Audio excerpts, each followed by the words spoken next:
Good morning, and welcome to the set of Economic War Room with Kevin Freeman here in Irving, Texas, where we are pleased to have, with the permission of the host and his great team, commandeered the set for a special program.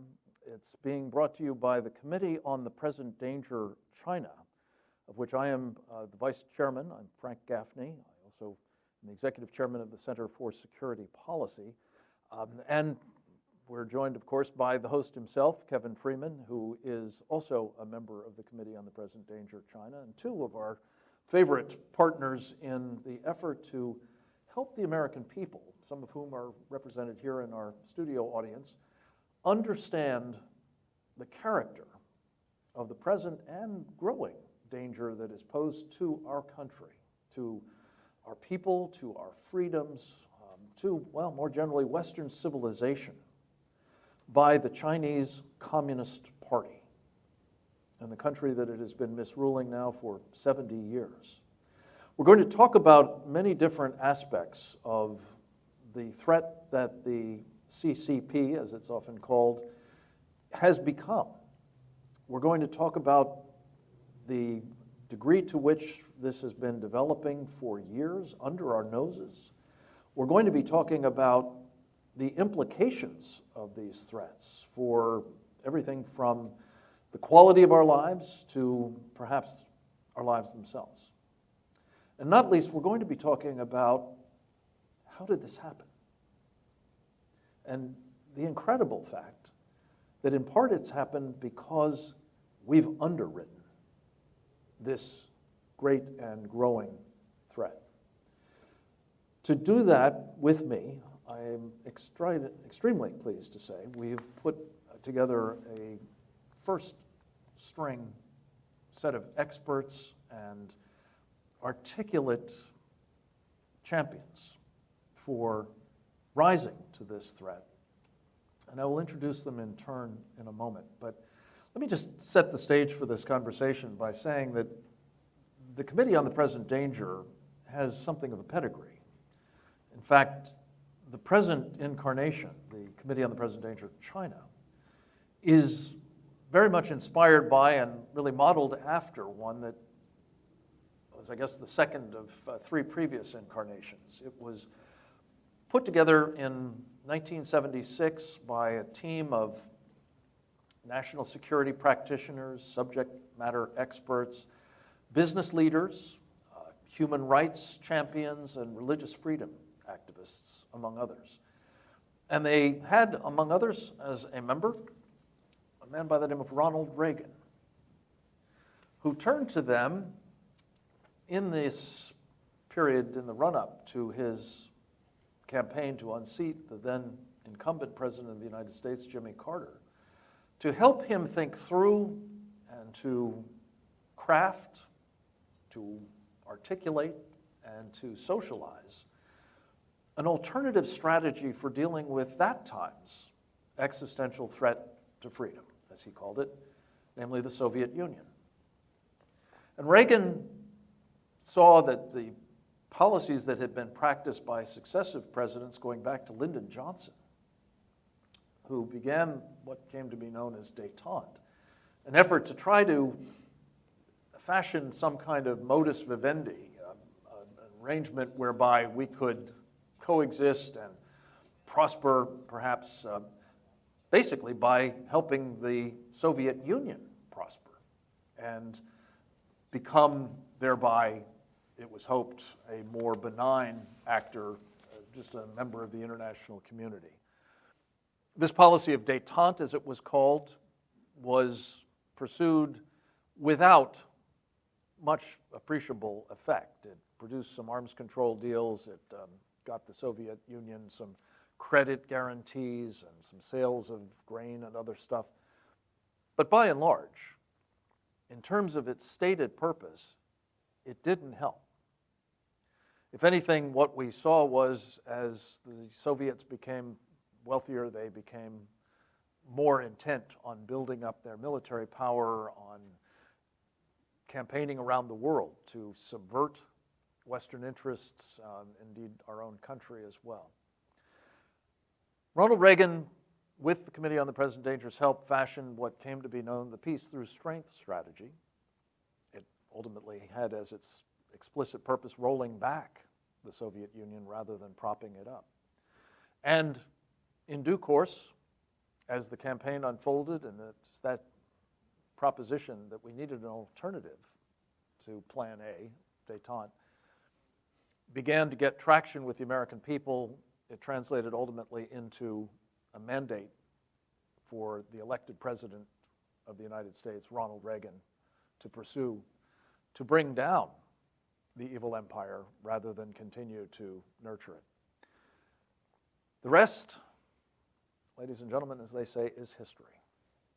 And it has brought us to the present moment where a new, relatively new, different, but similar existential threat to freedom in the form of Communist China and the Chinese Communist Party is now very much a problem, indeed a vastly more serious problem, for reasons we'll be discussing, than the Soviet Union was in its heyday. So in this moment, the Committee on the Present Danger China aspires to do something similar to what its predecessor did, to help define the threat, raise awareness about it, present good ideas for what to do about it, socialize those ideas, we hope particularly in the course of this election season, where, as we're fond of saying, no matter who the next commander-in-chief is going to be, no matter what their political party is, their political philosophy, they are going to find job one, certainly in the national security space, and probably economic, and it seems likely to be public health as well. They're going to find this is job one. Not only reckoning with the threat posed by China, but contending with it.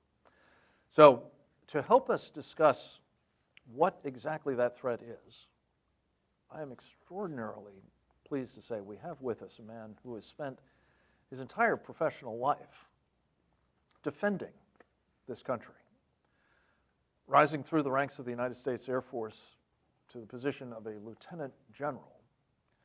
His last duty station was right here in Texas, in San Antonio, the joint base there, where he commanded the Air Force Education and Training Command. He is a friend as well as a much admired colleague who has probably given as much thought and certainly as much creative recommending about what to do about this problem of China as anybody in or out of uniform. I'm sorry to say that at the moment he is out of uniform, having retired recently from the role that he played in the Air Force Education and Training Command, but we are thrilled to have him with us here today. And General Stephen Quast, thank you for your service to our country, which continues now. Thank you. Out of uniform as a private individual. We welcome you to this program and invite you to talk a little bit about how you see this present danger from China and the imperative of contending with it clearly and capably.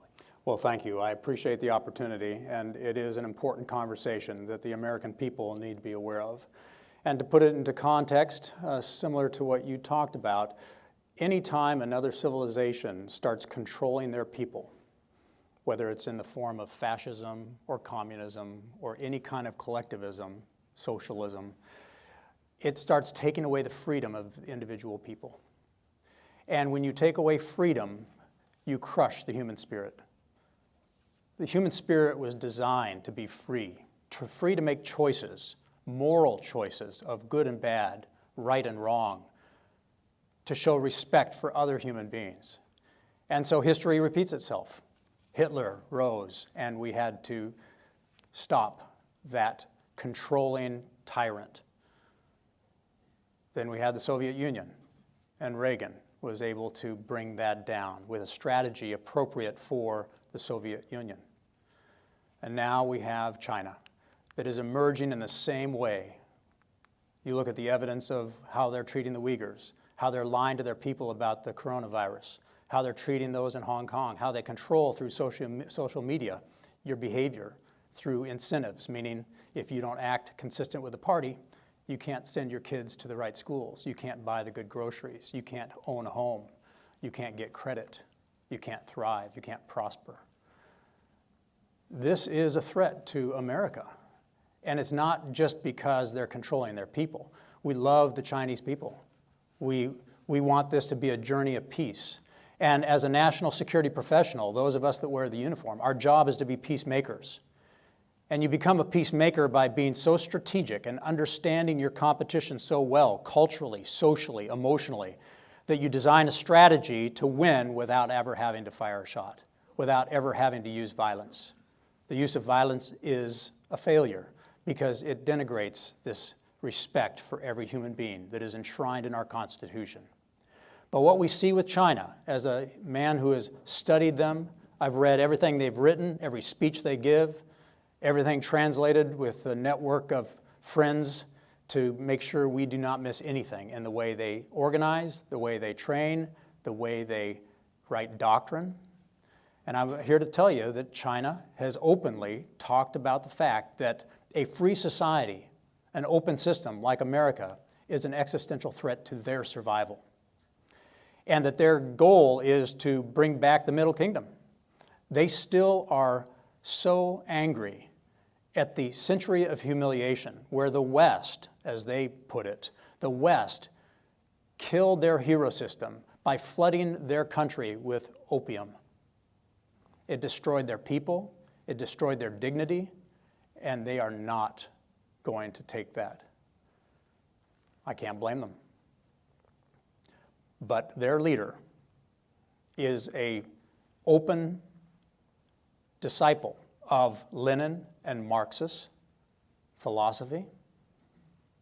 He is openly talking about controlling so that the party maintains control. That is his philosophy and the communist philosophy. But what makes this concerning is their strategy is different than Hitler's or the Soviet Union's. Their strategy is economic.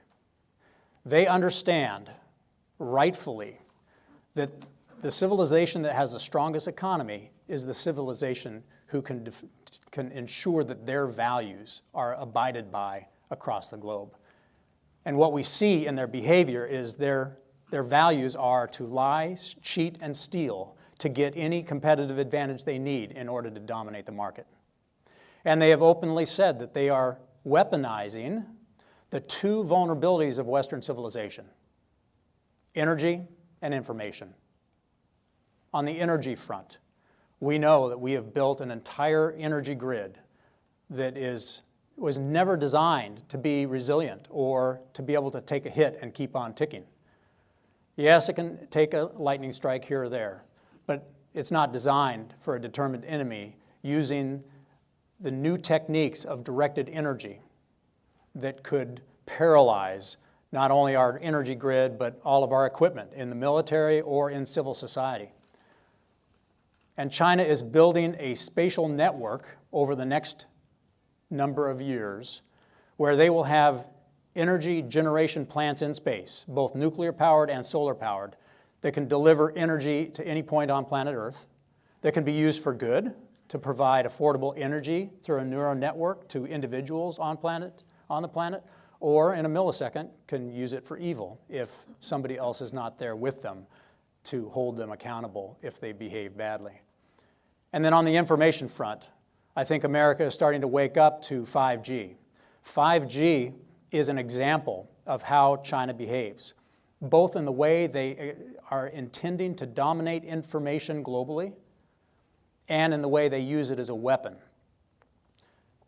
The reason America has no company that can answer Huawei with 5G is because China lied, cheated, and stole the intellectual property and proprietary information from Lucent Technologies, Motorola, and Nortel in the 2000s, and bankrupt those companies and built Huawei out of the carcasses of those great companies. And their pattern is to steal the information, duplicate the technology, and then flood the markets so that they put out of business anybody that would be competitive with them.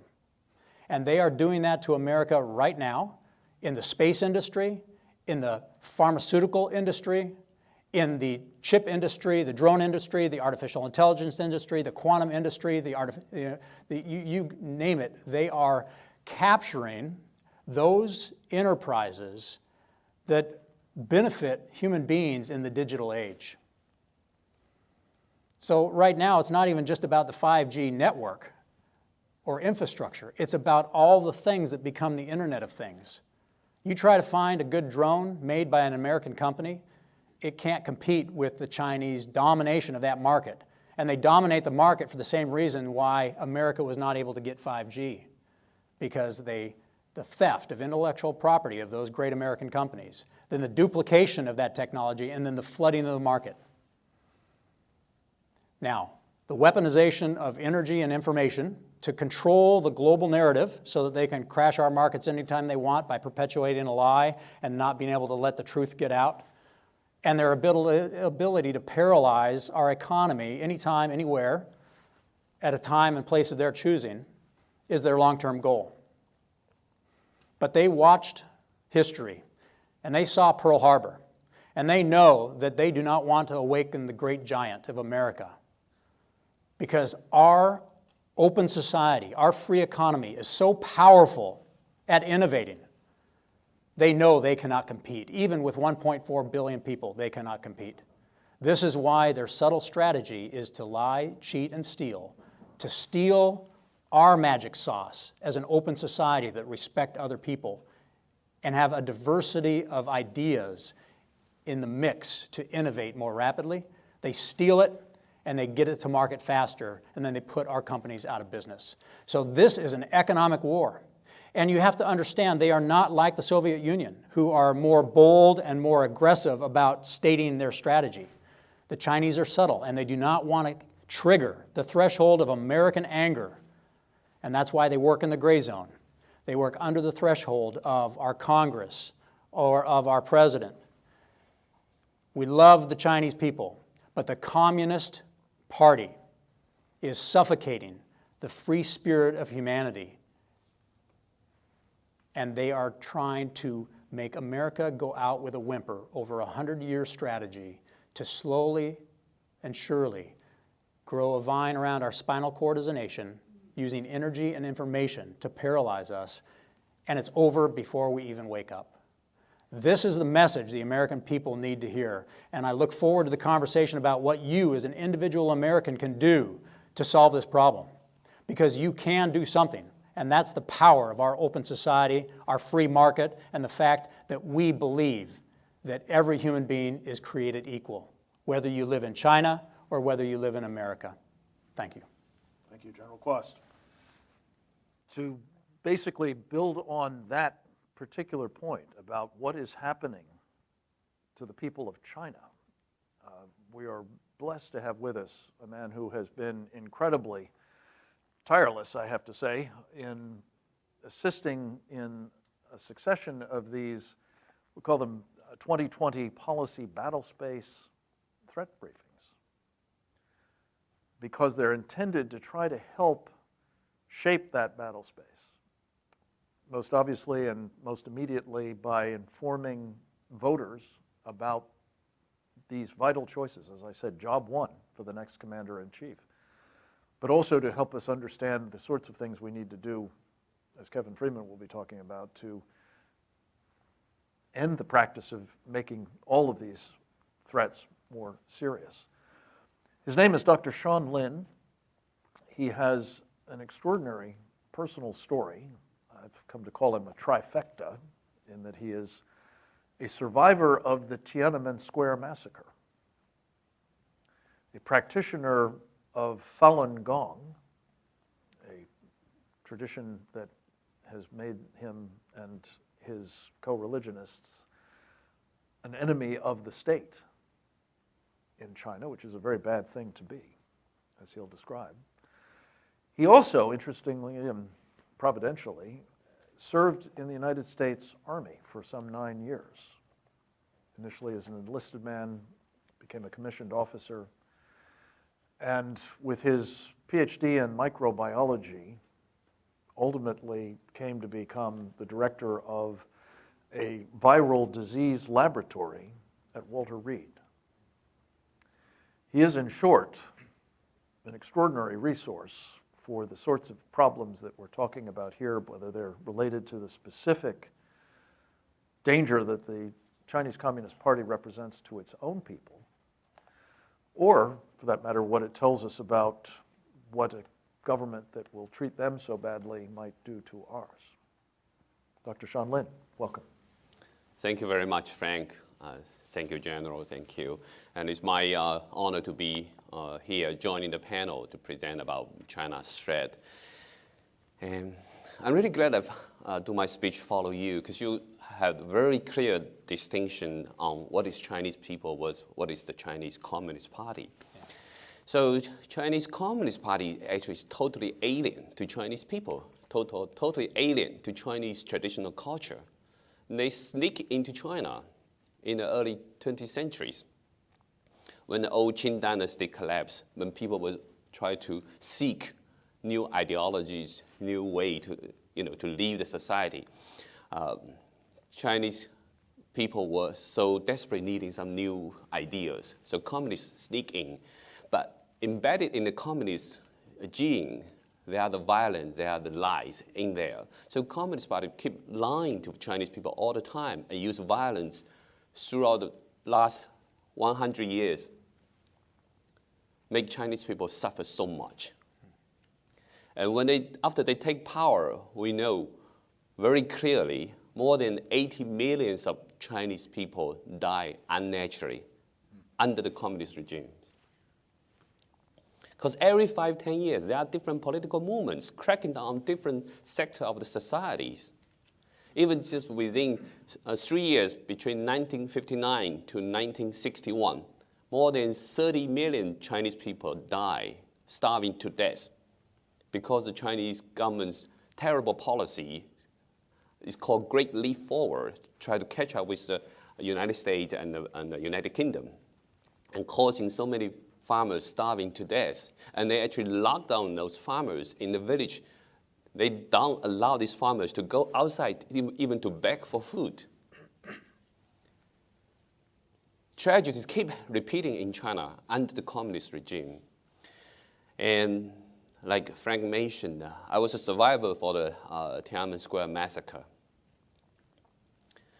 I was just a freshman in the college, and I was fortunate to join so many students and civilians, to protest against government's corruption at the time. But on the night of the persecution, on the night of the massacre, we see Chinese PLA march into the Tiananmen Square, and they open the files, and you can hear the gunshot hitting the monuments. I was lucky enough to join with a large group of students withdraw from the Tiananmen Square on the dawn of the June 4th, 1989. But when we passing the Chang'an Street heading north, tanks passing by, and students were scared, and one of the students petrified and fell down to the ground. The tank passed by and stopped, intentionally rolled back, crashed the student's head. It happened just kind of right in front of my eyes. We were so petrified, we were so stunned by this crime the Communist Party did to its own young people. And you never forget about this. 30 years passed by, you never forget about this. So I was very young, but I have a clear taste of what Communist Party can do to its own people. And then 10 years later, when I already in the United States, studied microbiology, and the Chinese government started to crack down one of the largest religious groups in China. It's called Falun Gong or Falun Dafa. It's an ancient Chinese meditation system centered around Buddha school teaching, focused on the teaching of truthfulness, compassion, and tolerance. And it has 5 sets of exercise, kind of like Tai Chi and yoga, to improve people's physical conditions. But even just because Falun Gong grew even bigger than the Communist Party, they decided to crack down the group. Just imagine in the United States, if you are in the bicycle group, your bicycle group is even bigger than the government allowed it. the government decided to crack it down. So because of the persecution, millions of people lost their job. So many people were put into detention center, labor camp, tortured. And one of the evil crimes they did is actually organ harvesting. So this is not a small-scale organ harvesting done by gangsters. This is a Chinese government state-sanctioned enterprise. Because they suddenly got about millions of people in the detention center, they realized they suddenly got a huge live organ bank. So they can test it, your blood type, tissue matchings, collect all your biometric informations, and they build a database nationwide. So when you, as a foreigner, you go to China for organ tourism, right? The transplant center had a demand, and they search the database, find a match, and then they go to the detention center, labor camp, kill that prisoner of conscience. Take the organ, ship to the transplant center, make huge profit of it. That's how Chinese transplant center nowadays can advertise on their website. Come here, we promise you in 2 to 4 weeks, find you a kidney match. While in the United States, you usually wait 2 to 4 years, even if you're lucky to find a match. And if it's a liver transplant, they only need to wait 1 to 2 months in China. While in the United States, you need to wait 10 years. And the United States has the most sophisticated, matured donation system, donation registration system. Well, China, on traditional belief, people don't donate their organs. People believing we need to have an intact body even when we pass away. So Chinese government try to say we have enough donors, but that's an excuse because you can see the percentage number, how many people register as organ donors in China. And Chinese government also make excuse. They say we only use executed prisoners. But nationwide, every year, they only execute about 3,000 to 4,000 people. How do they account for tens of thousands of people went through organ transplantations in China? Where does this organ come from?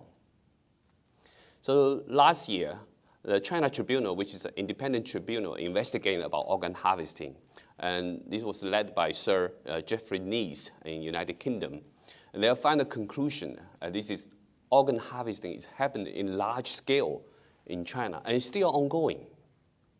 It's a state-sanctioned crime. And human rights lawyer David Mehta said this is evil that the whole earth have not witnessed before. You kill innocent people and they make profit from their organs. And it's a nationwide industry, billion-dollar industry the Chinese government run. Military hospital, civilian hospital, all engage in this. Yeah. So can you imagine, this is how Chinese Communist Party can treat its own people. And they use this tactic not only against Falun Gong practitioners, now this practice against so many different religious groups.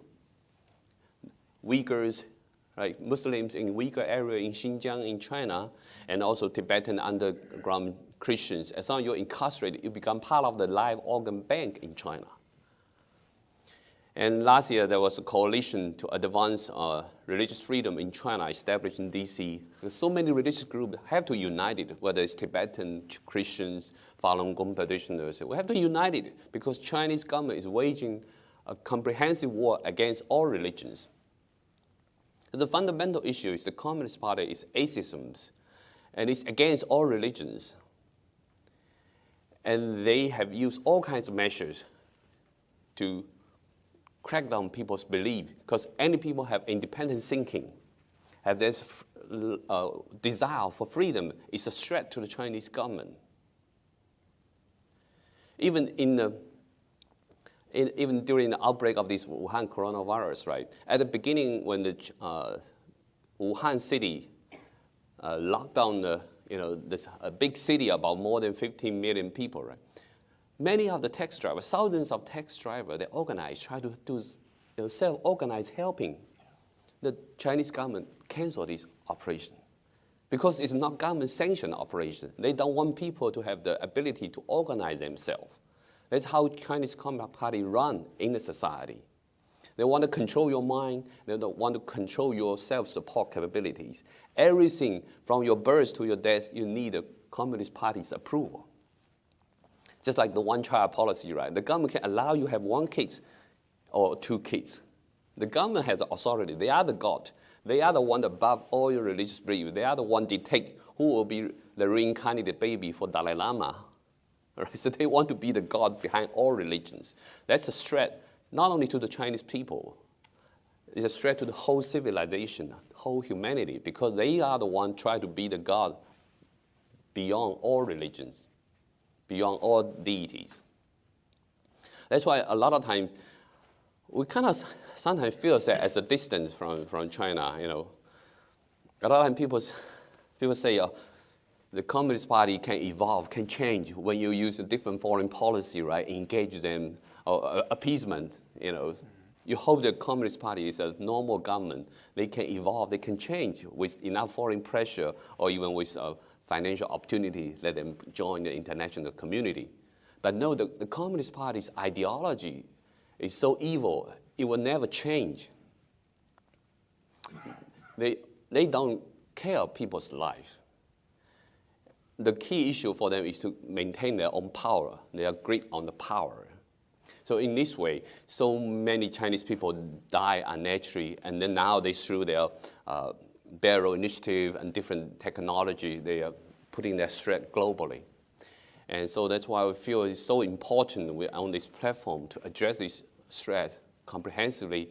And now you see from the public health aspect, the Wuhan coronavirus outbreak is not just affecting China alone. So many countries around, right, also got so many cases happened. So it has the potential to develop into a full-blown pandemic.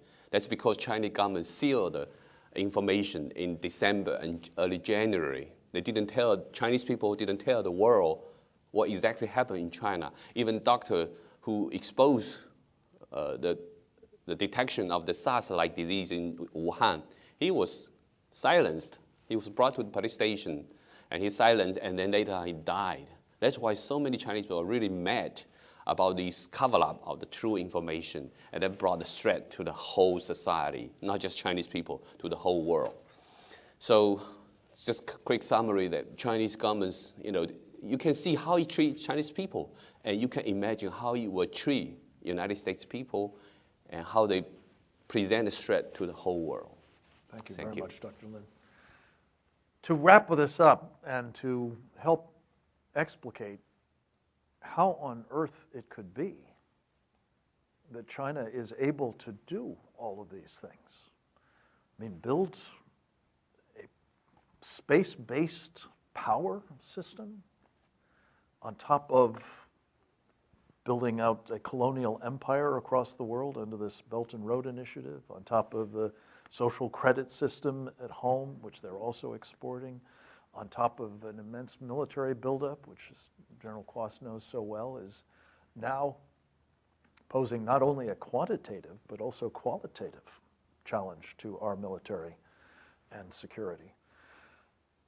We're going to have the host of Economic War Room explain it all. How do they do this?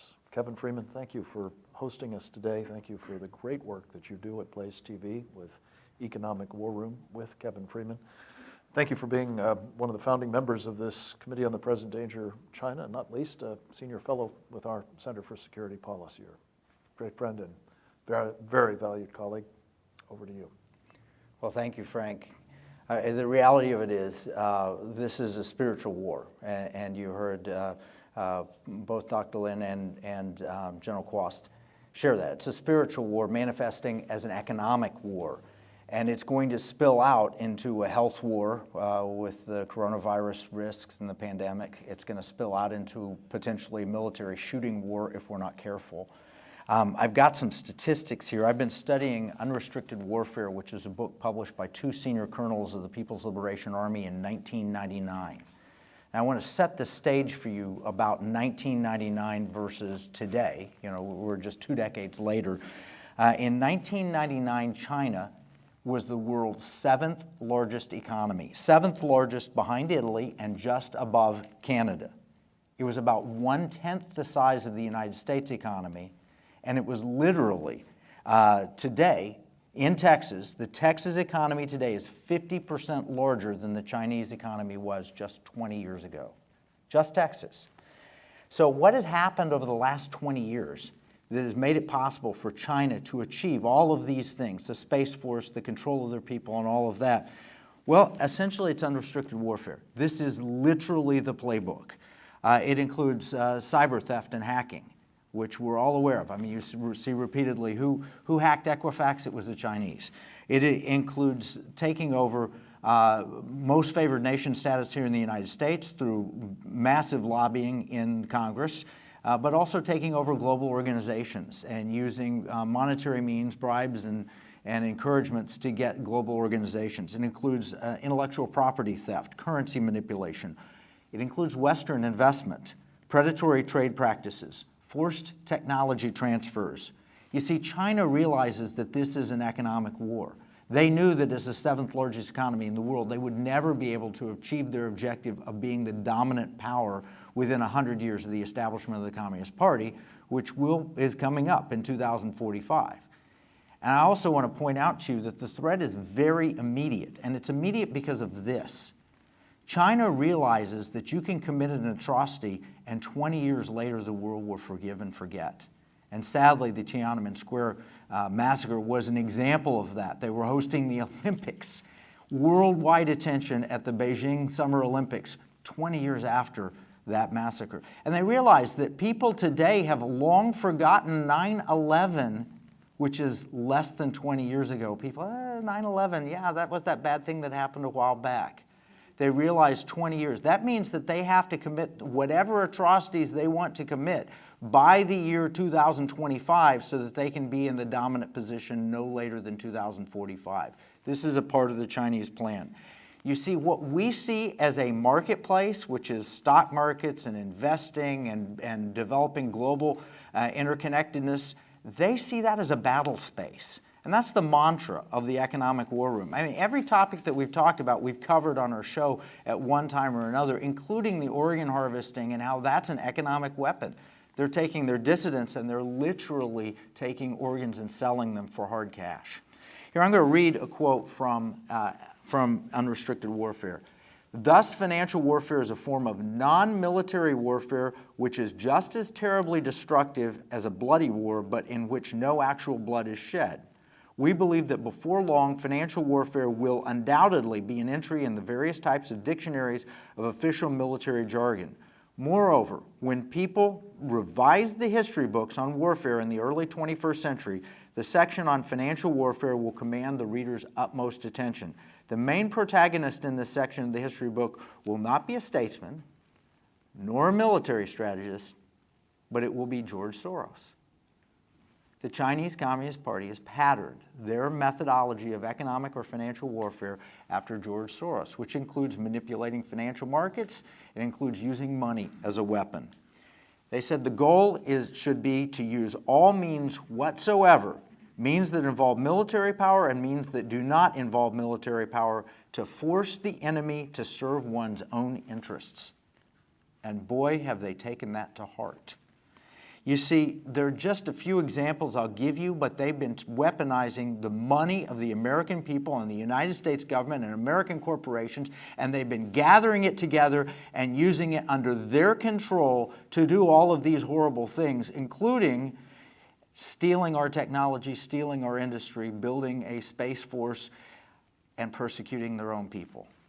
One example, it's one that we talked about, and now it's a little over 5 years ago, and that was the largest IPO in history to that date, Alibaba.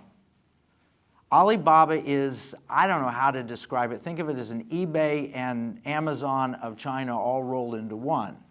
And you think, well, that's good, it's free enterprise, it's commerce, this is good, it should be good for the people. What you don't realize is that Jack Ma, the founder of Alibaba, was tied to the Chinese Communist Party, and it is used as a weapon against the rest of the world.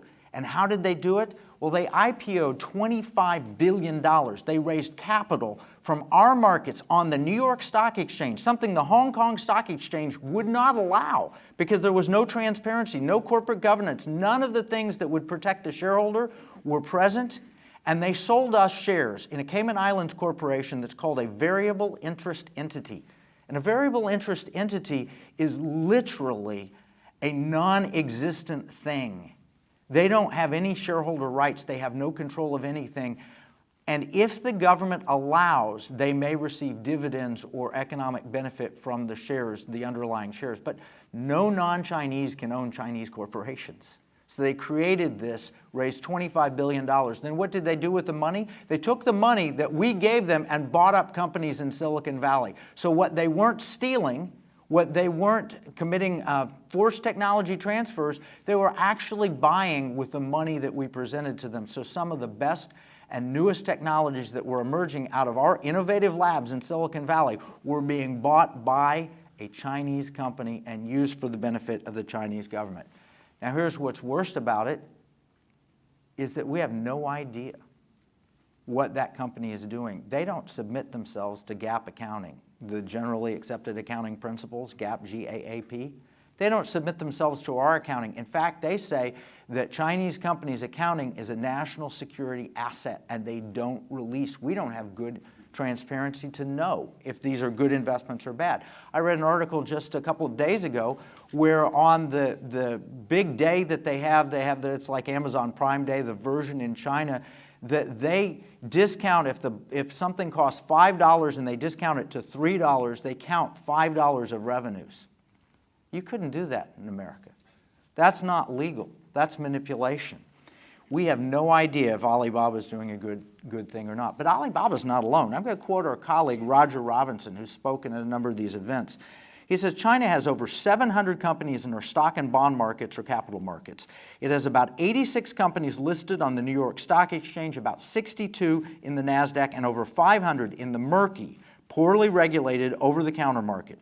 Among these companies are some egregious bad actors, like Hikvision, for example, responsible for facial recognition technology that identifies and monitors the movement of the ethnic Uyghurs.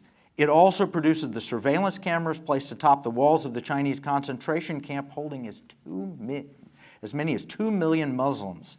Both its parent company and Hikvision itself are on the U.S. Commerce Department entity list, what many describe as the blacklist. We've sanctioned companies, and yet we're putting these companies on our stock exchange where you all have invested in them through index funds and other things. Now I'm going to take you to one step beyond that, which is one step worse, and something the Committee on the Present Danger has been exposing.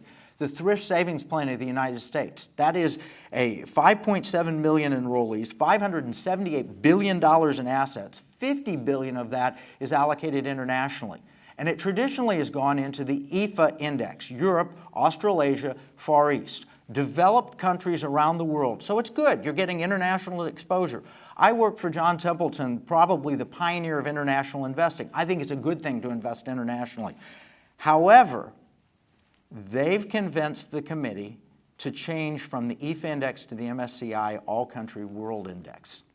What that means is that all of a sudden the Thrift Savings Plan, that $50 billion, is going to be invested in a different index that includes China. And then they lobbied the MSCI to increase the Chinese weighting dramatically. And so our servicemen and women, our veterans, our patriotic employees of the government, and our retirees are going to be investing in Chinese companies, many of which have ties to the Communist Party or the People's Liberation Army, and can use that money to weaponize against us. They may be building weapons that our servicemen and women are investing money in the weapons being built aimed at them. It's tragic. Not only that, but Article 7 of the National Intelligence Law of China allows every commercial entity to be instantly weaponized to commit espionage, technology theft, or whatever else is deemed to be in China's national interest by simple order of the government. That's a matter of public record. In other words, the Chinese Communist Party at any time can take any Chinese company and make them do whatever they want. And unfortunately, they do the same for American companies operating in China. And if you don't believe it, Look at the history of Google going into China and then coming out because they wouldn't do what China wanted. Now they've gone back in. Here's another example, BlackRock and Larry Fink. There's an excellent letter that was written by Chris Iacovella, the CEO of the American Securities Association, to the Securities Exchange Commission, where he makes this point. BlackRock is pretty well known. It's $7.4 trillion of assets, the largest asset manager in the world, $7.4 trillion. It's enormous. They're pretty well known because the CEO, Larry Fink, recently came out and said, we're no longer going to make returns given to our investors, the gains that you can make in the stock market, as our only goal and motive. From now on, we're going to start worrying about things that are good for society from his viewpoint. It's a part of the ESG movement, which is environmental social governance. And so he says, we're going to take your money and we're going to invest it so that we take care of climate crisis, climate change, and we're going to address that. We're going to make sure that every board has proper representation. So it's got to have women on the board, and they've got to have, they're going to mandate the companies that they invest in basically follow their line, which is kind of like what the Communist Party does. And corporate governance, we're going to hold to that. And yet, Larry Fink has also publicly said, as documented in the Wall Street Journal, we're going to make China our #1 priority. We're going to grow in China as much as possible. We're going to invest in China as much as possible. Think about the hypocrisy of that. When BlackRock says we're going to make environmental one of our top motives, the Chinese Communist Party and the Chinese nation is one of the worst polluters on the planet. They don't treat their society well. They don't offer fairness. If you are a dissident, you could have your organs harvested and sold. And they don't allow any corporate governance from the perspective of a shareholder. This is what the Chinese Communist Party has done. They have weaponized capital. They've gone into Wall Street, and they've gotten everybody excited about getting fees on the largest IPO in history, Alibaba, and they made hundreds of millions of dollars. And Wall Street has essentially sided with the Chinese Communist Party against Main Street America, against our interests. And we're being held to a different strategy, a different level of responsibility. The bottom line, the Chinese Communist Party is practicing unrestricted warfare. They're undermining our stock markets, and they've weaponized our money against us. Now, I have good things to share here. We have a solution. We need to weaponize American capital to protect America. The Pentagon recognizes this. The Pentagon realizes that a lot of the technologies we need for our military have been bought up by our adversaries and potential enemies. And so they've started a patriotic investors program where they're going to vet capital to make sure that when we're investing in that new military technology or capability, that it has patriotic Americans behind it and it is not something that's being siphoned off by China. This is a serious problem that they've recognized. It's also a huge opportunity for us as Americans because the innovation labs are here. We understand how to invest in innovation. So there's a group called AFWorks. They have 1,200 entrepreneurs and investors that need private funding, modeled after the Doolittle Institute, that would like to partner with some government money and some private funding to meet the needs of our military. And I had the opportunity to interview General Quast yesterday for an economic war room program. We talked about one of those projects where Shannon Stuckenberg has invented a new way to get water from air that doesn't cause pollution, doesn't desalinate and put too much salt in the ocean, that doesn't have any of the problems in obtaining water. And that is the type of investment an innovative American entrepreneur, and I can tell you the Chinese have been in trying to buy that technology or invest in it so they could co-opt it. It's just one example. We need those innovations. Wall Street is a risk because they have deep China connections. So we enter with the NSIC Institute, National Security Investment Consultant Institute. It's a program that my colleagues and I started a few years back. Frank Gaffney's been a part of this. We want to help investments get patriotically placed. And how do we do that? Well, you don't know how to evaluate these. As an individual investor, it's hard to say, is this Chinese-led, Chinese-controlled? Is this patriotic? Is this helpful? So we're training financial advisors, stockbrokers, financial planners, investment advisors. We want them to understand how to delineate between investments that will be good for the world on our side of the spiritual battle that would be liberty enhancing, and those that might have already fallen prey to Chinese control. So NSIC.org, National Security Investment Consultant. You can learn about some of this on the episode's Economic War Room at economicwarroom.com. We have an action plan that we'll put an action plan, a battle plan from this event together, and we'll make that available for you. And what we see as a marketplace, our enemies view as a battle space, and that's happening right now. So if you got a financial advisor, tell them to go to nsic.org. We're partnering with Liberty University to get this message out. We want to promote liberty, personal economic liberty. We want to promote security, national security, cyber security, personal security, and values, those Western civilization, Judeo-Christian values that uphold the traditions of the United States of America. So that's the problem. China's funding everything and controlling. The solution, we take our money back, we weaponize it, and we make it for liberty. Thanks, Frank. Kevin, thank you. That was super. Let me just add one other twist to this, and you may have touched on, Kevin, but just to drill down for a second. This colleague of ours, Chris Iacovella, whose letter to the SEC is really required reading. We'll be posting it at our website, presentdangerchina.org today.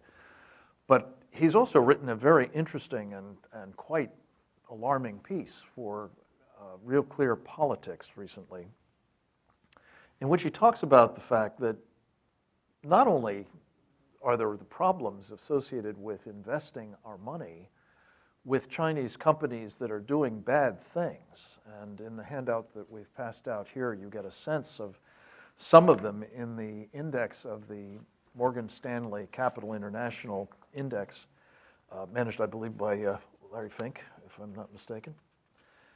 This is a short rendering of some of the companies that are doing business through the MSCI with American investors. IRVING, a company that actually manufactures weapons with which to kill Americans. Hikvision, one of the companies that's instrumental in the social credit system build-out with a host of technologies. ZTE, a company that, like Hikvision, has been so notorious in terms of its malevolent activities that the United States government has actually sanctioned it. Meaning, think about it, you're not allowed to do business with these companies. And yet, inexplicably, you can still invest in them. And then there are several others that are actually in the portfolios of at least one of the Texas public pension funds, the Texas Employee Retirement System, that are involved in building out South China Sea islands and the telecommunications networks that enable them to fortify them so they can control that strategic waterway through which roughly $1 trillion worth of trade transits through the waters and over the air. These are companies that we should have nothing to do with, folks. But in addition to actually investing in them and actually thereby enabling some of their malevolent activities, as Chris Iacovella has pointed out, we have no idea really about their financial condition. As he put it, let me just read this. It's the opening paragraph of his piece in Real Clear Politics. Wall Street's exchange-traded fund issuers and index providers have funneled billions of dollars of American investor money out of the U.S. and into Chinese companies, pushing the, quote, "you can't miss out on China growth," unquote, narrative. The problem for investors is they have no insight into whether these companies are growing, profitable, or losing money, because the Chinese Communist Party regularly asserts a national security privilege to prevent routine audits from taking place. This intentionally keeps investors in the dark and subjects them to a risk of fraud that is very real. He goes on to say, if you think this concern is misplaced, think again. Earlier this year, Kangmai Pharmaceutical, a Chinese company included in the MSCI indexes, had over $4.4 billion go, quote, missing, unquote.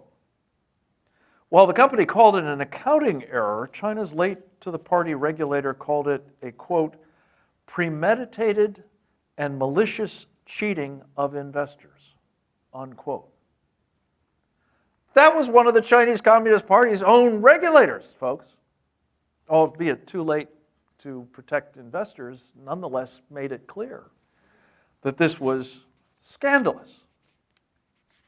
What is no less scandalous, as Chris Iacovella points out, is that our SEC is enabling this kind of thing to take place.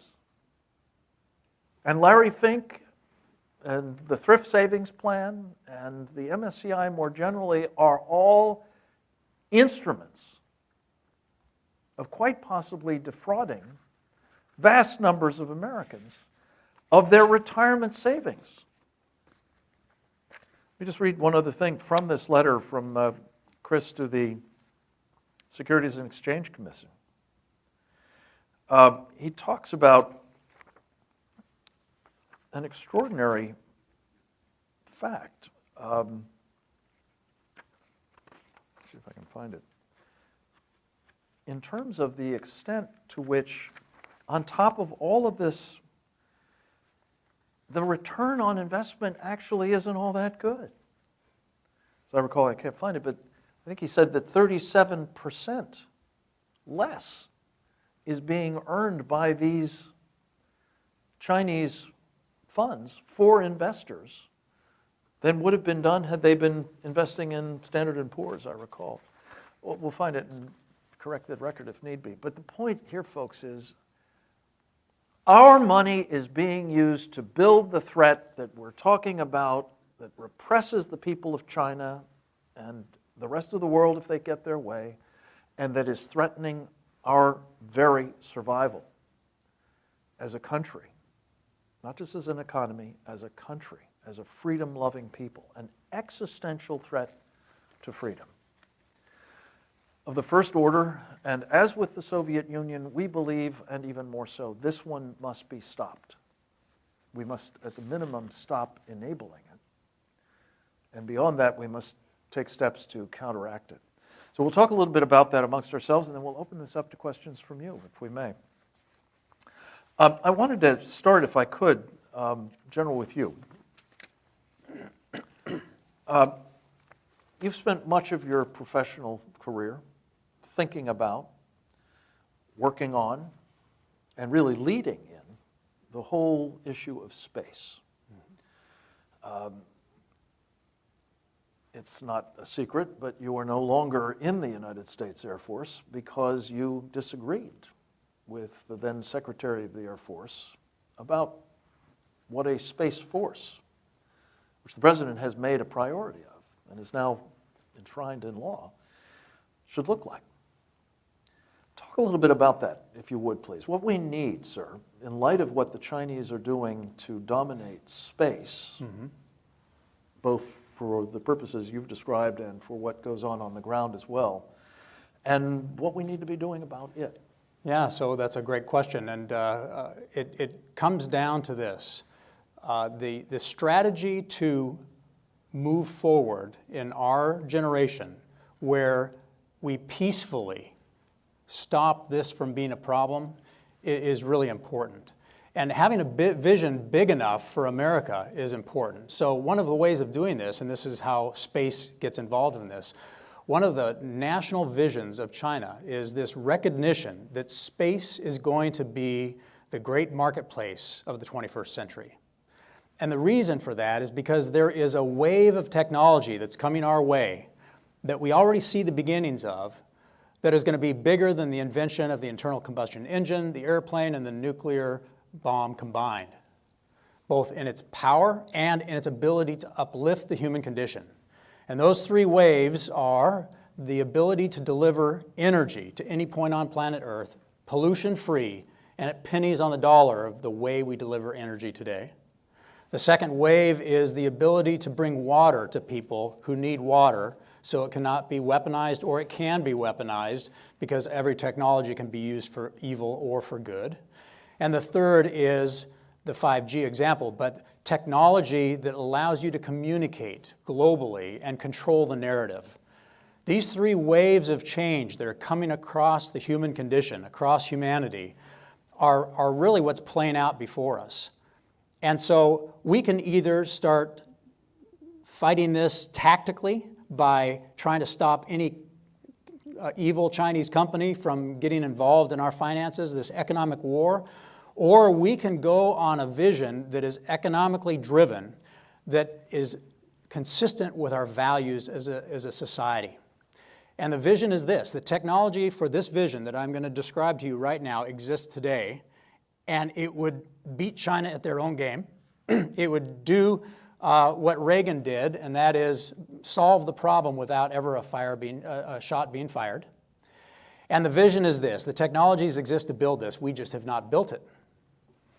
The vision is this: we as an American society could kickstart a $1 trillion economy with millions of jobs in the United States, delivering power delivered by the sun from space in safe and effective radio waves that can be absorbed at Earth for anybody that wants to be a customer. In other words, giving pollution-free energy to anybody on planet Earth for pennies on the dollar of what you have to pay today with the massive infrastructures and the linear way we deliver power.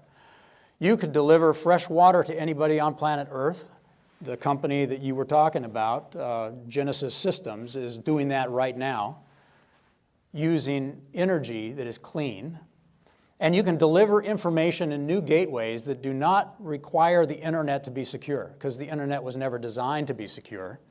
Trying to make it secure, you're going to go bankrupt, because in its design, it was meant to be open and free. So you can provide abundant energy, which is the catalyst to all economic growth. You can provide clean water, which is essential to all life and is the cause of most wars. And you can provide trusted information to anybody that shares our values of the respect for every human being. America could deliver that to the rest of the world, and we would tap into $1 trillion markets to uplift the prosperity of America and all of our friends, and we could avoid this fight with China altogether. But you have to unleash the magic sauce of America, the magic might of our free market and our entrepreneurs. And so government needs to be small so citizens can be big. If we try to get a big government to do any of this, the citizen becomes small. We know that. We see it play out in history. And there's a moral component to this too. We are moral creatures. And everything that is in our Constitution is founded in faith. And there is a connection between faith and freedom that we really need to explore as an American people again. It would be as if we are in 1939 and we can see all of the people Hitler is murdering, and we do nothing about it. When in reality we could, as an American society, do something about it. The crisis of Hitler was that we waited until it was too late, and then we had to pay a high price in blood and treasure to fix that problem. Reagan was more clever, and he fixed the Soviet Union problem without shedding blood. This country and one president needs to grab this strategy of economic might and design a vision big enough for the human race, for the prosperity of America, and all those that believe in our values of the respect for every human being. This can be done, and this is where America needs to demand it, because Congress will not change unless the American people and their constituency force them to change. The Department of Defense and the government will not change unless Congress forces it to change. It all starts with you, the American people, demanding this. Thanks. Kevin, I want to pick up with you on something that the General alluded to in his opening remarks, and that is supply chains that are now very much dependent upon China's, benevolence or simple productive capacity. And as we've heard from Sean Lin, the latter is increasingly in some disarray because of the coronavirus. I wanted to specifically ask you to tease out something that you introduced me to, was the subject of one of your best programs at Economic War Room, featuring Rosemary Gibson, the author of a book called China RX. Talk, if you would, about the facts associated with our dependence as a nation on China for medicines and other, materials for managing diseases, including coronaviruses, and the prospect that that vital supply chain may be in real jeopardy at the moment. And what do we do about it? Yeah, it's absolutely in real jeopardy. Rosemary Gibson's a brilliant author. She was an author for the American Medical Association. She studied these issues for years, and she came up to me in I guess it was about 2 years ago, and she said, "You want to talk economic warfare? What if you found out that our hospitals cannot operate or exist without Chinese medicines or Chinese components?" Now, when I think traditionally Chinese medicine, I'm thinking non-Western medicine, I'm thinking herbs and so forth, because that's what you get from naturalists, and you go on the internet and so forth. And I said, no. Over the prior 20 years, and we're talking about since when unrestricted warfare was first written, from then till now, the Chinese Communist Party has made an effort to supplant the American pharmaceuticals industry and create a dependence. So using the same predatory trade practices that they've used in silicon chips and everything else, they use this so that we no longer manufacture vitamin C or aspirin or penicillin. In fact, 90% of the generic drugs that we take today have some form or another of a Chinese component, API, active pharmaceutical ingredient. And without those components, it's not possible to produce medicines in the United States. Now think of this and the importance of it, because our military depends, for example, if there's an anthrax attack, we use Cipro in response. We don't make Cipro. We depend on the benevolence of China to provide that Cipro. We have put our military at mercy, and we do not have large stockpiles of military pharmaceuticals, nor do we have large stockpiles for our hospitals. There are some, but not sufficient. So there's a big concern that at some point in the not too distant future, if we continue to have this shutdown of manufacturing in China due to the virus, that we will be running short of medicines here in the United States. Now, we have active plans, and we've been talking with people about re-engaging this critical national security item. We must produce the active pharmaceutical ingredient for our medicines here in America, or with our allies at a minimum. But it is not acceptable for China to have control of that industry. And unfortunately, I'm here to tell you that in large part they do right now. They do, and the difficulties associated with reconstituting the capacity that we've lost, especially in circumstances in which we may confront here shortly, of an emergency. A pandemic is a non-trivial problem. Absolutely. Yeah. Sean Lin, let me come to you. You've given us a very compelling depiction of what's actually happening in China and what it means for the people of China, not just the faith communities, but all Chinese. That is not generally the perception of what's happening in China. There's a very interesting policy dynamic at work at the moment where, on the one hand, the Chinese are presenting themselves, and you've described it very well, General, as this developed nation with an extraordinary industrial capacity and leading edge technologies and capabilities that are now world-beating. in some cases. And yet they claim to be a less developed nation for the purposes of getting access, among other things, to the funding of the World Bank.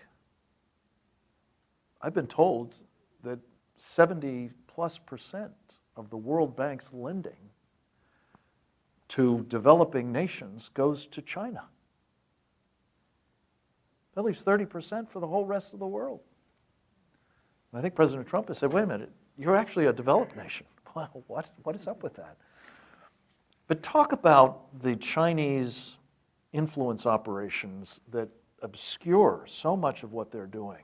The hide and bide, I think, is what Deng Xiaoping called it. And you did touch on this earlier, but we're being kept mostly in the dark. I suspect even an informed audience like ours, and this has been true, by the way, this is the briefing that we've done following ones in Iowa, in New Hampshire, in South Carolina, in Nevada.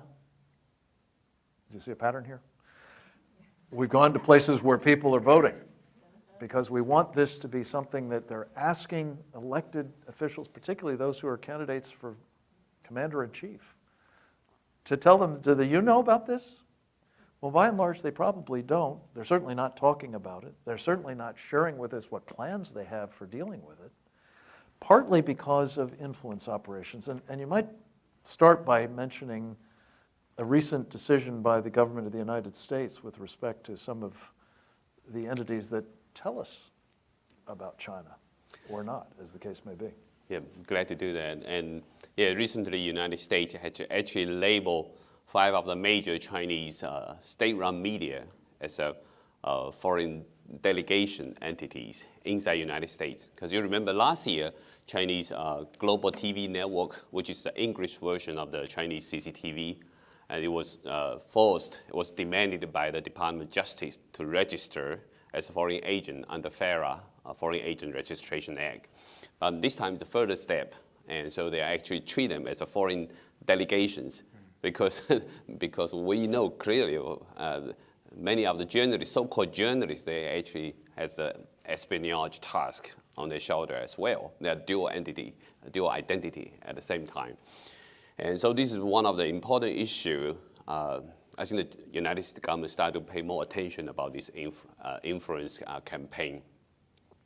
At the same time, I think also related to one of the issues you mentioned in your speech about the Chinese government always deceiving the Chinese people about the Opium War. They talk about Chinese people have suffered so long under the foreign powers, influence, or bullying.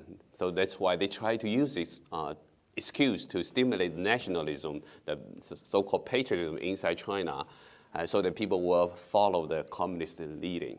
But if you think how many Chinese people die because of communism, do they really love Chinese people? No, they are the aliens to the Chinese people, right? So it's the Communist Party who really torture the Chinese people. They are not the one who try to save the Chinese society. So this is actually totally propaganda tools or their official tomes. And so I think the foreign countries, foreign governments do not buy this excuse. And so it's very important that the Chinese government's influence campaign, we can say overall their propaganda campaign, work in 2 aspects. One is inside China, how they brainwash Chinese people, and then outside, how do they influence the global opinion about China's image. So what they call is called China's rising soft power.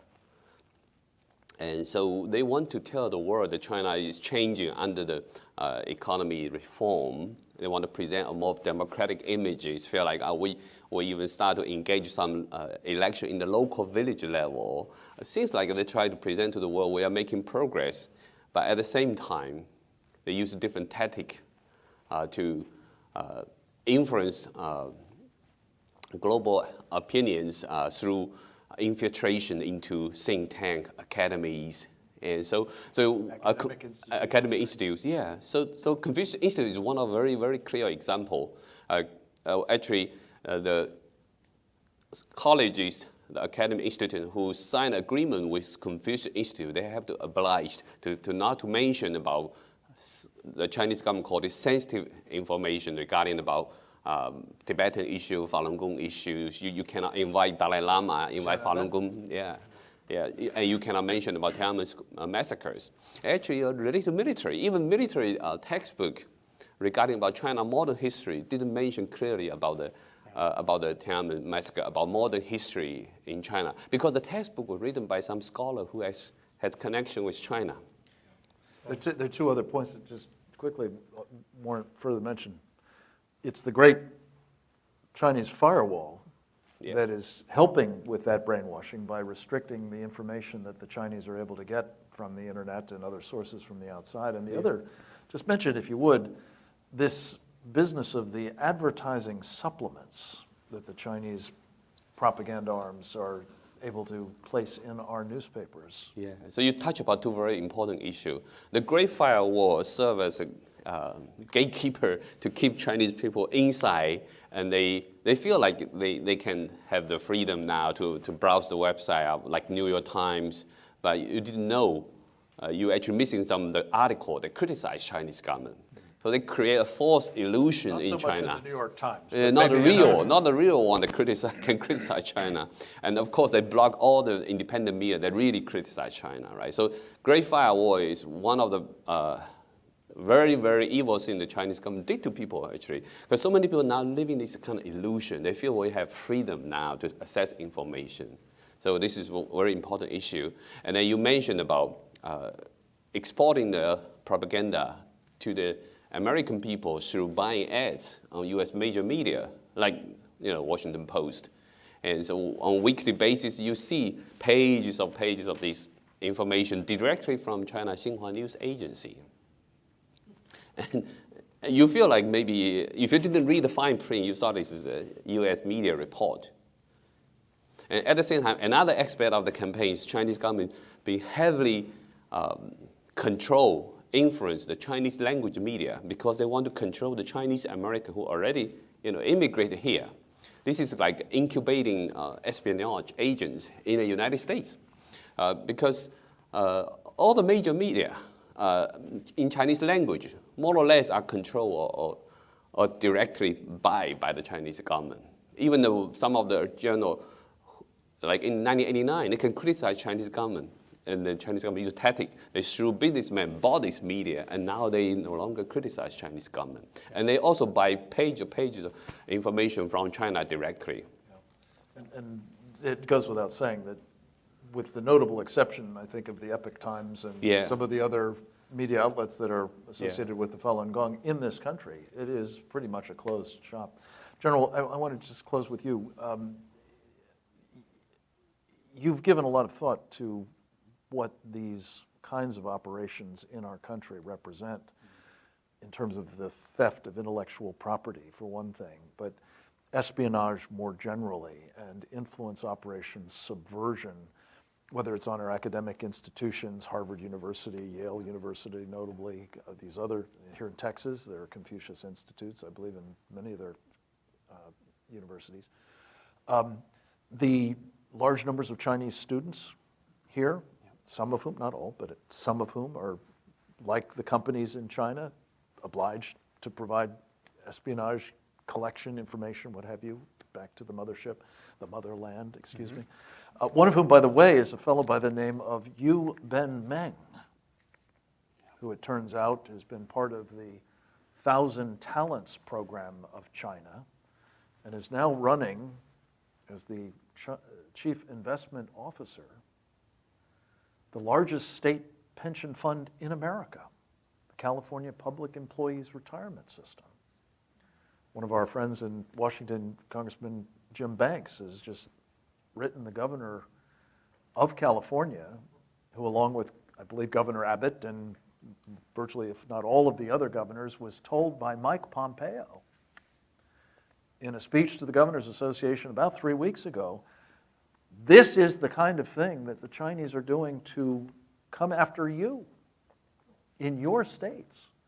Could you just talk a little bit about the cumulative effect that has on both our economic strength as well as our national security? I would love to, because this really goes to the art of understanding your competition.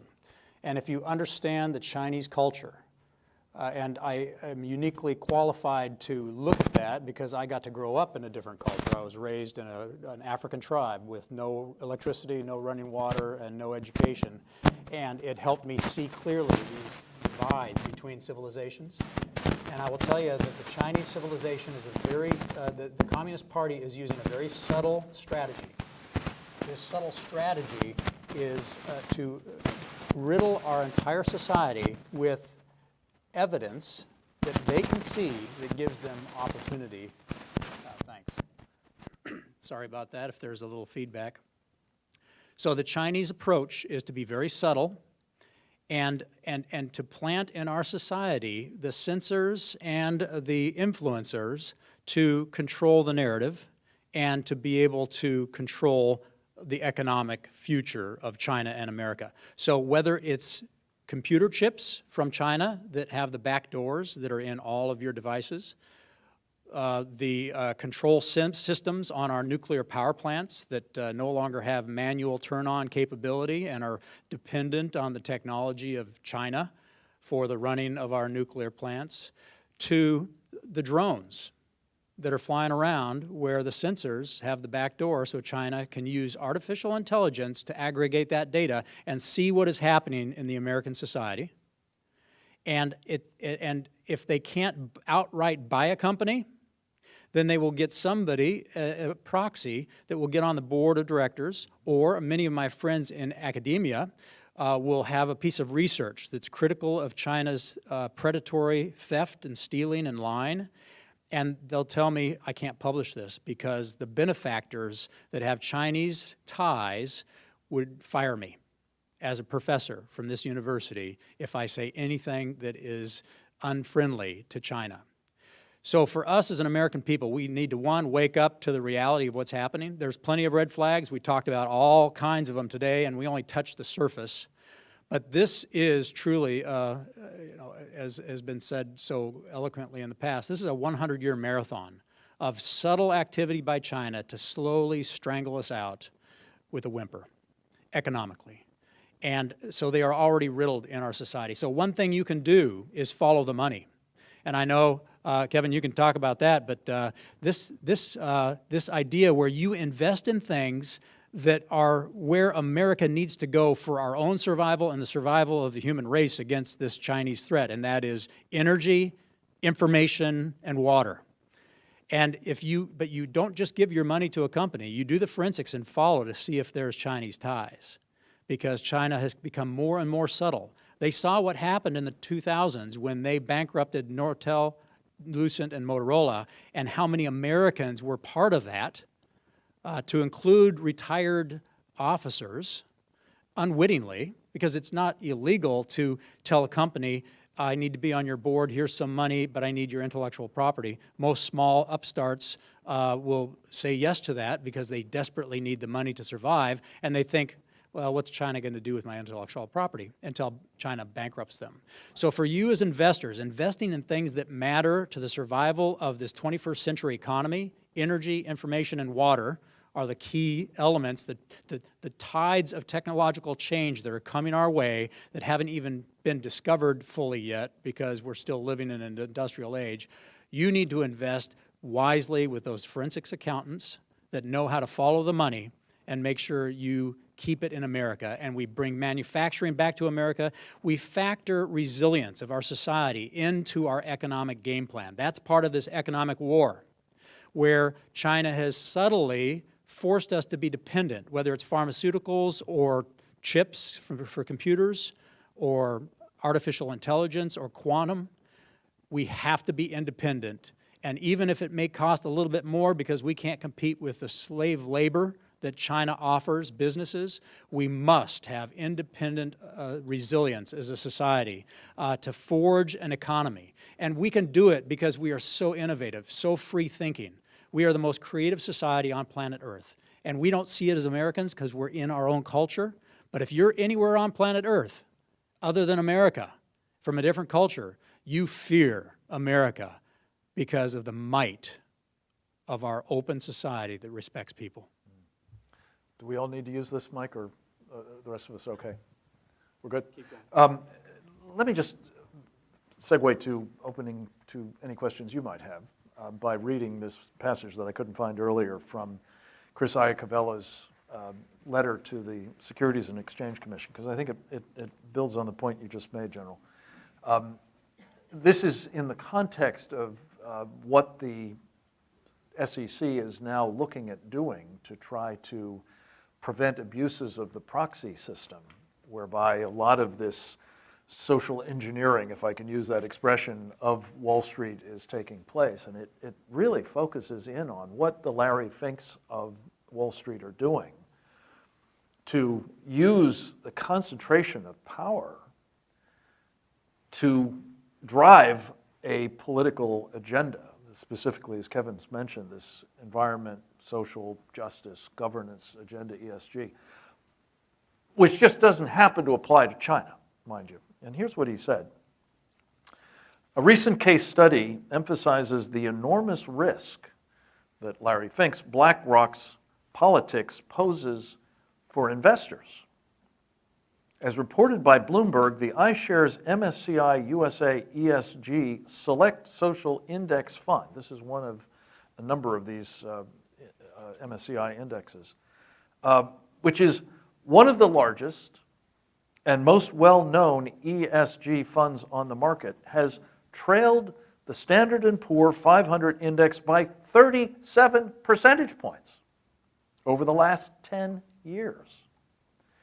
To many Americans, a 37% return on your savings can be the difference that allows you to retire early. I might add, retire at all. Or to tell your child that they won't have to take out loans for college. It is simply unconscionable that the largest asset managers are trying to use their market power to import the investment strategy that is underlying something called SUSA. I don't remember what that stands for. Maybe, Kevin, you do. Select Social Index Fund, SUSA, to every other investment fund they manage. This is political warfare, folks, dressed up as finance. And we need to be in this fight. And this is a place where, as Kevin has suggested, you can play, and the General, you can play an important role by deciding whether your money is going to be invested patriotically for the betterment of our country, for innovation, for technology, for the military, for infrastructure building, the whole host of things that we can do in America that will strengthen this country instead of sending our money to countries that wish to destroy it. So with that, if anybody has any questions in our studio audience here, we would welcome them. We would be happy to hear what you have to say. Yes, ma'am, please step up and speak into that microphone. First of all, I'd like to thank you gentlemen for coming and speaking today. It was absolutely, I'm flabbergasted by what you had to say. And my question is that this has been going on, or all of this, for over 20 years that we know about it. The American people don't know very much at all about China. They don't. They get their things from Amazon, made in China, but it doesn't mean anything to them. How is it that over the past 20 years, our government has not really talked about this or let the American people know or educated them? What is going on? Because just with the Trump administration, we're beginning to learn about China and about things that are going on. So my question is, what's going on in our government and our politicians? How much are they in bed with the Chinese to hide all of this or work with them? We know Joe Biden and Hunter Biden have some kind of a relationship there. I heard Joe Lieberman basically is a lobbyist of some sort for the Chinese. ZTE. So what is your theory on how we expose the people in government right now and let people know what they're doing and how they're doing it? What do you think we need to do? This is a great question, and I know all of us are champing at the bit to respond to it. If I could take the privileges of the chair, just a quick bit of good news. One of the things that the Committee on the Present Danger of China has done to try to help inform the efforts we're making right here, among other places, and by the way, in addition to the states I've already mentioned, we're heading to as many others as we can get to over the course of the next 10 months. We wanted a poll to sort of evaluate what do the American people know about China, and especially when they learn a little bit more about it, what do they think? Specifically, what do they think about what we should be doing as a government? And I think, and you'll hear from my colleagues, I know about, the role that the U.S. government has mostly played to this point and why. The role that Wall Street has played, we've been talking about, and that impact on government. But I just want to give you a little bit of encouragement. This poll, which was conducted in the field at the end of January, we released it in the course of our threat briefing in New Hampshire 2 weeks ago now, was conducted by John McLaughlin's firm, McLaughlin & Associates. This is one of the highest, I think, most highly regarded firms, polling firms in the country. It happens to be President Trump's firm, among others. But I have had such high regard for it for so long that it was the obvious firm to go to try to evaluate what do Americans think.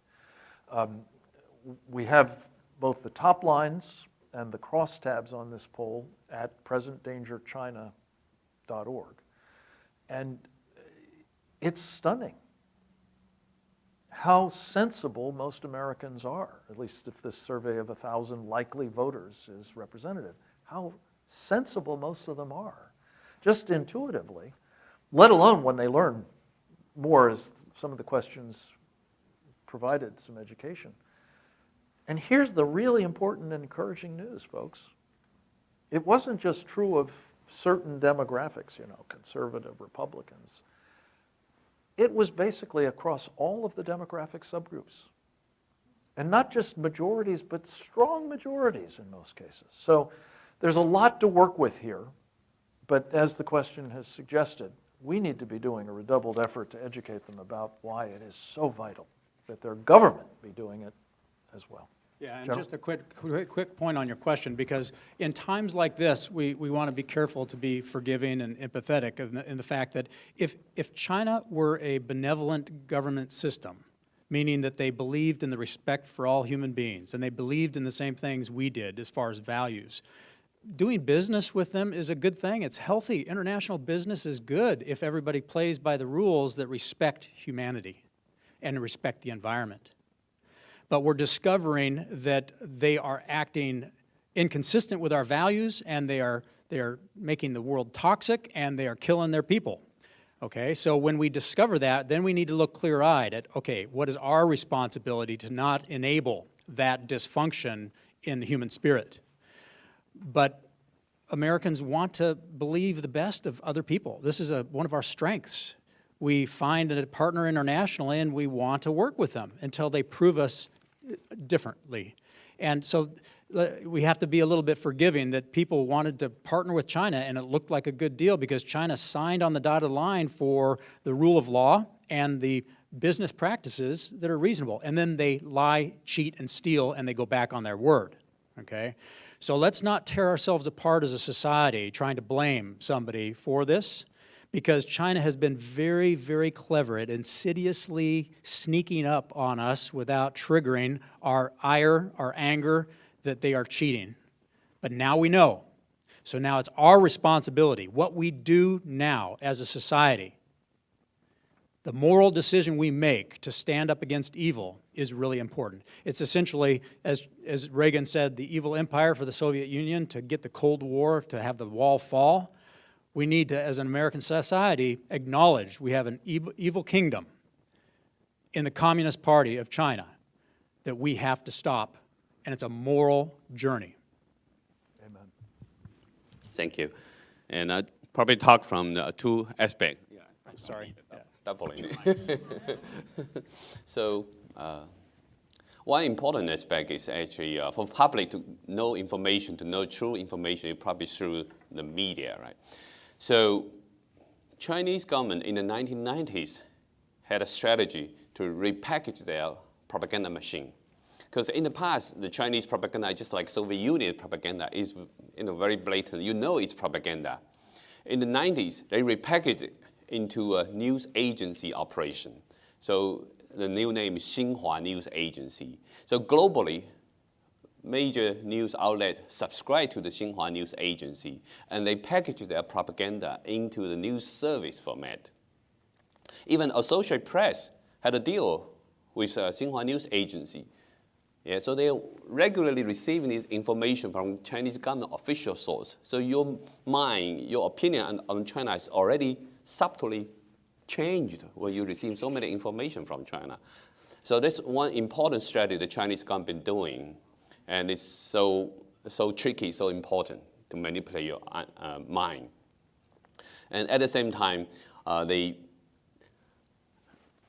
heavily infiltrated the United States academic institution, think tank, and presenting the China rising image. This is very important. And also in Washington, D.C., there's huge China lobby. This is the establishment group do the China lobby, and they call them panda hugger. Right, panda hugger.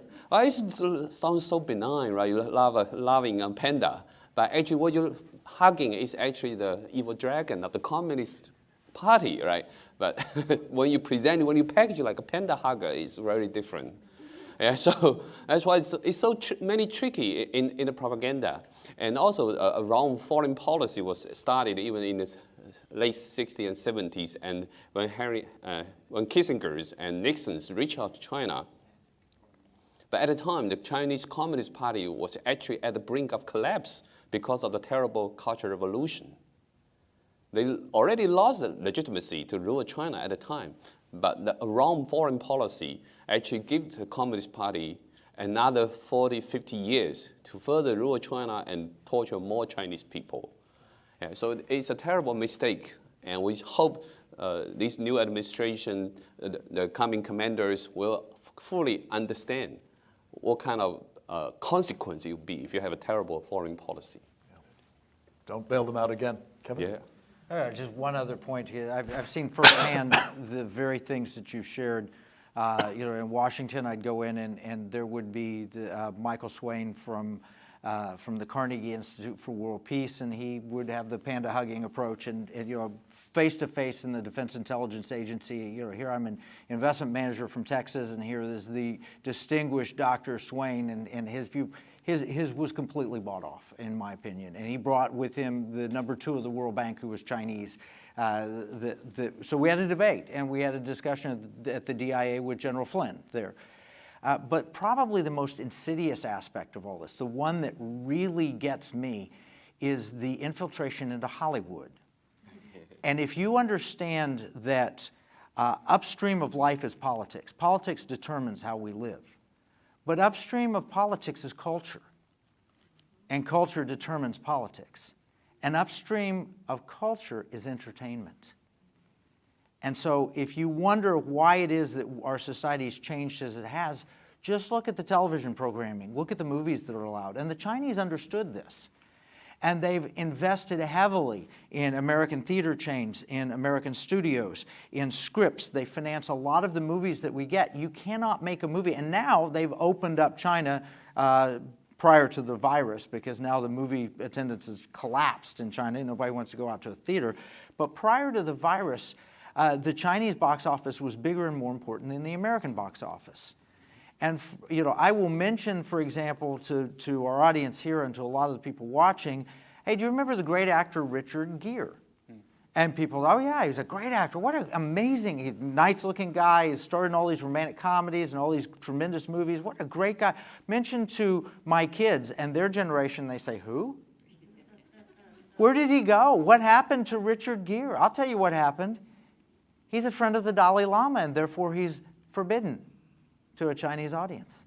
You can't support Richard Gere. So he's been banned from any major motion picture. How do you take a great, well-known actor, the same way that you take the new Top Gun movie that's coming out, and you make sure that Taiwan patch and the Japan patch are not on his leather jacket, and you demand that because you're China, and if you don't have the Chinese box office, you can't make a movie. So they've infiltrated Hollywood as well, and that's culturally how they have hit the American mindset. And you've seen it in all these other areas. This is one you probably haven't seen, but you need to be aware of. Amen. Well, I know that Kevin Freeman actually has to get back to his day job, and this studio has to go back to being the economic war room with Kevin Freeman. So we're going to wrap this particular 2020 Policy Battlespace Threat Briefing of the Committee on the Present Danger of China up at this moment, and to say thanks to, again, all of you for being here, especially those of you joining us via live stream and video, and of course our terrific panel, General Quast, Dr. Lin, Kevin Freeman. Thank you for your tireless efforts on behalf of awakening the American people to the challenge, the present and growing danger of communist China, and for your leadership in helping us take the steps we need to assure that we, as a previous generation did, defeat the existential threat to freedom of our time. Thank you very much for joining us. Well done.